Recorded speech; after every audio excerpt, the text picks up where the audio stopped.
Chapter 5:3. The children of light fall into the belly of the beast. Trey Knowles Allegory Chronicles. And when the oppressed became the tempted, the shadow believed it had broken God's people. But the Father knew a deeper truth. Chains test the body. Freedom tests the soul.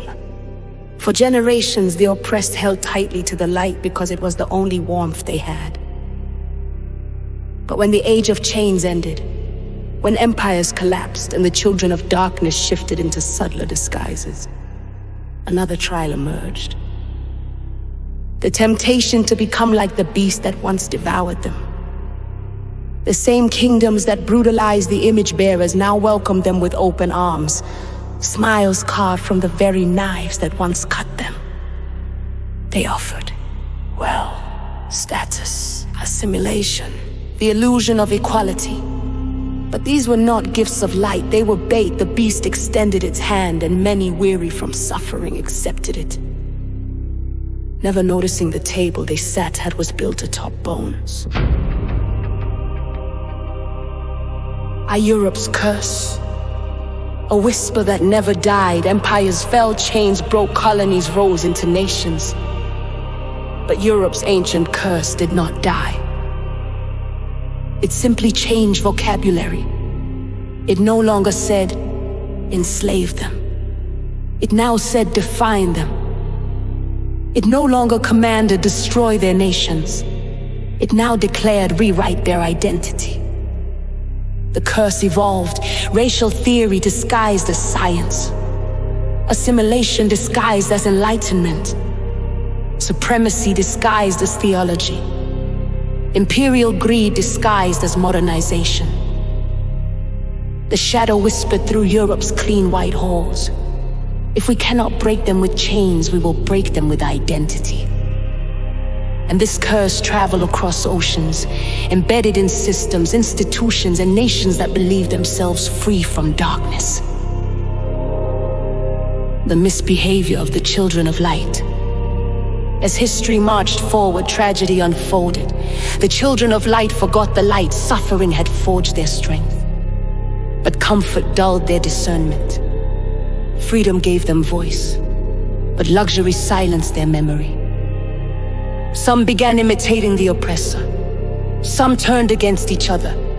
Some worshipped the very systems that once enslaved them. They traded ancestral wisdom for approval, spiritual identity for survival, unity for rivalries born of colonizers' lies, a covenantal destiny for societal validation. The children of light misbehaved, not out of wickedness, but out of spiritual amnesia. They survived the beast's teeth, only to be seduced by its tongue.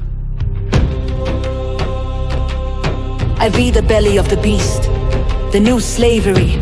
The shadow laughed from its throne of smoke. The beast no longer needed chains. Its belly did the work now.